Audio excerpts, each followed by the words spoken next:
Hi, my name's Austin Kinney, and I'm coming live at you from my bedroom. This is it.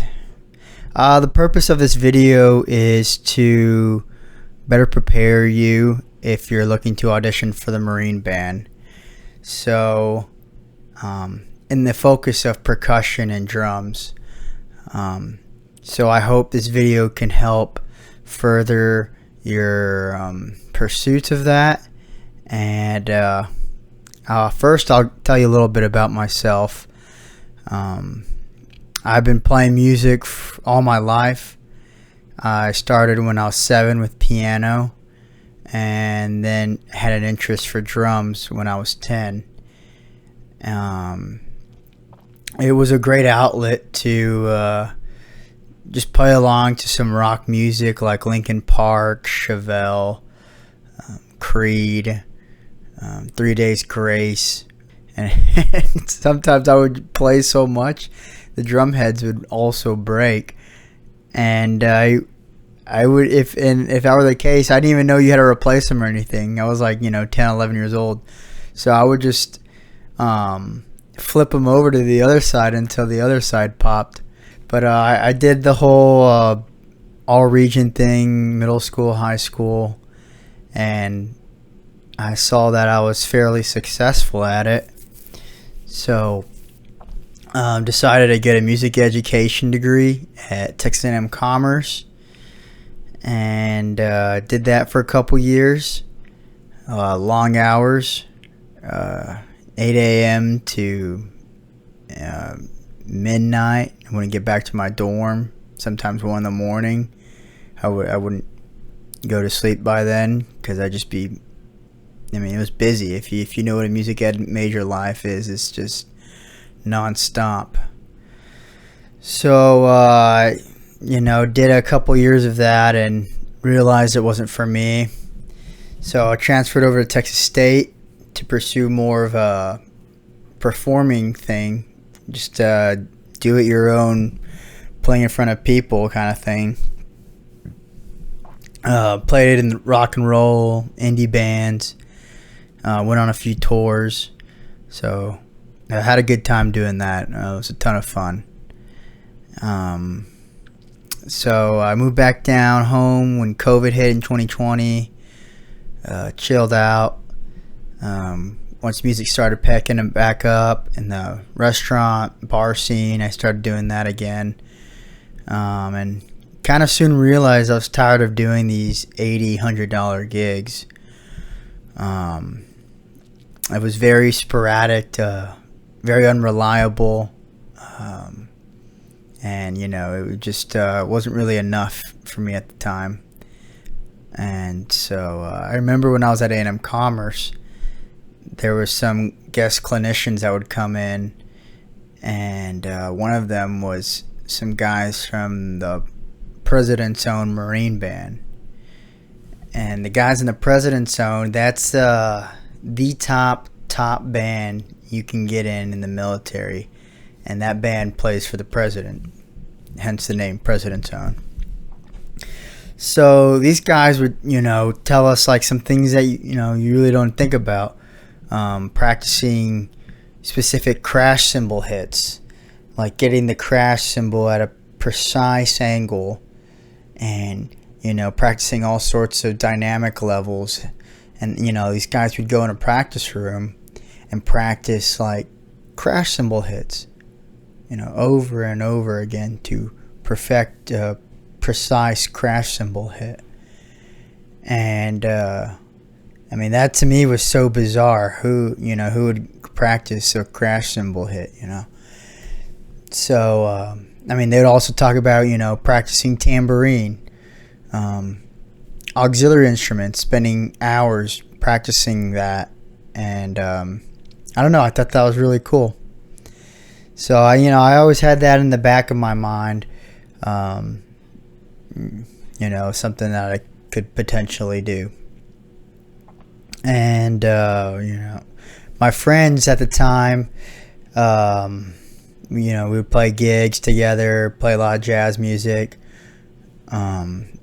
they were going off to New York for conservatories, San Francisco, and I kind of wanted to do something. I was getting up there in age.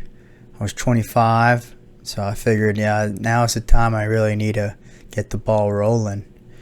So I saw a little ad on Facebook saying Air Force band auditions. So I go ahead and fill out the requirements and notice that they want these different drumming styles of samba, bossa nova, swing, fast swing, funk, rock. I mean, all this stuff. So I hired a live band. We got into a recording studio, knocked all that stuff out, and I had to go back and edit it all on my own.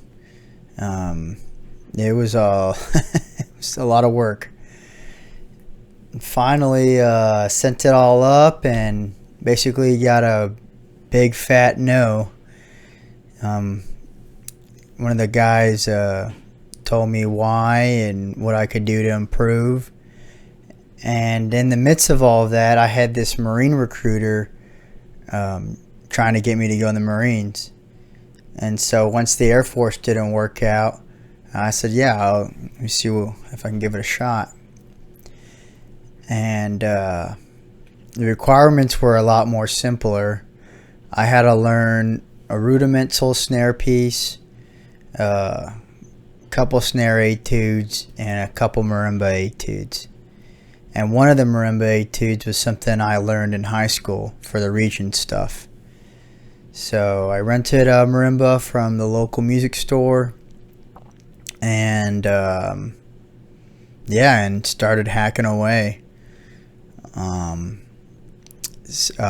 into the recording studio again, got that stuff recorded, and sure enough, when I sent all that stuff up, they liked what they heard, and the guy from Dallas came down to the valley to listen to my audition. His name was Gunnery Sergeant Ebo. And so now I'm going to get to the part where what you need to know to prepare for an audition. So if you weren't listening before, now's the time to listen. So I really had no idea what to prepare for. I was just hitting scales and sight reading. And to my surprise, Gunnery Sergeant Ebo didn't ask any scales from me. So this might be different in any situation, but this is just what happened in my experience. I would say the big thing to focus on is sight reading. On every instrument I got onto, marimba, snare, drum set, there was a lot of sight reading. So the first piece of music was like something very simple, slow tempo. You get 30 seconds to look at it, then play. Next excerpt's a little more challenging, quicker tempo, 6/8 time, play. And then the third one was like pretty challenging. You're looking at maybe something in odd meter, like 7/8, 15/8, and it's pretty fast. So that's kind of how the sight reading went. In the percussion drums area, the drum set carried a majority of the weight in the audition. So it was a few styles he asked of me, and reading some big band charts, making sure the setups were clean, that they made sense, and that the time was still kept throughout the entirety of the audition. So through the audition process, Gunnery Sergeant Ebo was impressed. And I guess there's 3 levels to the audition. There's like a basic level, a middle level, and then like a expert level. and he said I passed this level and went to the next echelon, to the middle level, and to where that means I could choose wherever I want to be stationed at in my after basic training. So that was cool. I mean, that was the best news I heard in my life. I called my dad immediately, and he was proud of me. So I went out that night, had a couple beers, celebrated. I mean, it was a great feeling. And this was probably back in April of 2021. I didn't get to enlist in the Marines until June of that year. And it was just a lot of stuff went in between there. I mean, talking about, this is, okay, so you're going to ship out October. That's what they told me, that I was going to ship out October, and then, August rolls around and they said, oh, never mind, you're going to ship out in March because we want all the band people to be together and you guys will go to music school at the same time. So yeah, if you make the band now, apparently a few years ago it was different, but now if you make the band, regardless of what echelon you make, you have to go to the music naval school, which is not entirely a bad thing. I mean, you brush up on some skills, refine some things, and learn something you didn't know before. So I'm looking forward to that. I haven't gone yet. I ship out this Sunday in a few days, and we're in May. So I was supposed to ship out in March. The reason why that didn't happen, and it was a very horrible situation, I'm there at MEPS ready to go, and there's this thing called MOT, Moment of Truth, where a month prior, where they ask you, have you gotten an MRI done? Is everything still medically okay with you? And I screwed up, and I opened my mouth, and I said that I got an MRI done recently. And because of that they didn't let me ship out on March.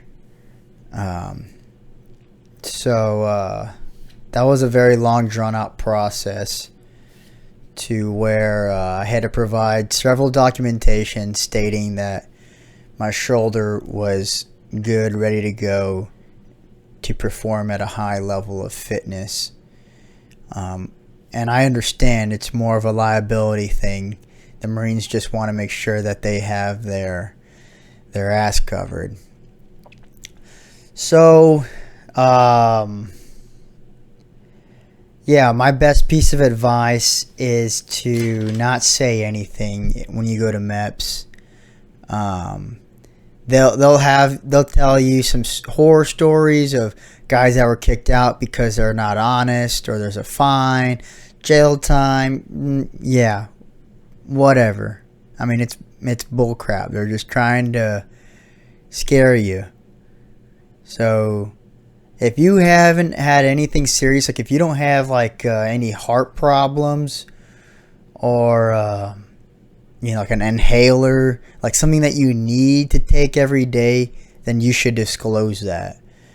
But if it's like something that happened to you in high school, where you had like a freak anxiety attack, and you disclose that could screw you up by potentially disqualifying you, or just making your process a lot longer than it needs to be. So I had to spend hundreds of dollars on doctor visits for them to tell me something I already knew, that my shoulder was okay, and I had to go see a physical therapist, and all this time and money. And I mean, it was worth it, but man, it's just easier if you just keep your mouth shut. I had to learn that the hard way. So that's that. So if you do make it, be sure to train and to prepare yourself physically. Because if you fail to prepare, prepare to fail. Pum, pum, pum. And I encourage you to go to your local recruiting station's PT. They do more exercises that are geared towards boot camp. I do not recommend you going to the gym and weight training, because all that muscle you're putting on, it's not conducive to what you're going to do at basic training. Plus, you're going to lose all that muscle you put on, because you're going to do a lot more calisthenics and running. So I would just focus on exercises like that. If you're not going to go to PT, do more training on that end. That'll better prepare you for basic training. So yeah, I mean that's pretty much it. Prepare for the audition. Play your ass off. Be respectful to the recruiter there. I mean, it's kind of like a job. What's it called? Like I want to say auditioning for a job. It's a job interview. That's what it is. It's a job interview where you want to present yourself well, play well, just be yourself, be cool, and don't say anything at MEPS, and train, physically train yourself, physically, and just be ready for a rude awakening. I'm 26. I'm an older guy, and a lot of the kids that go in are like 18, 19. So I think I'll be okay on the mental aspect. But I'm sure there's gonna be some things that'll catch me by surprise, but I'll deal with that whenever it happens. So thanks for watching. I hope this helps you out in your audition, and good luck to you. And that's it. Semper Fi. Rock on, baby.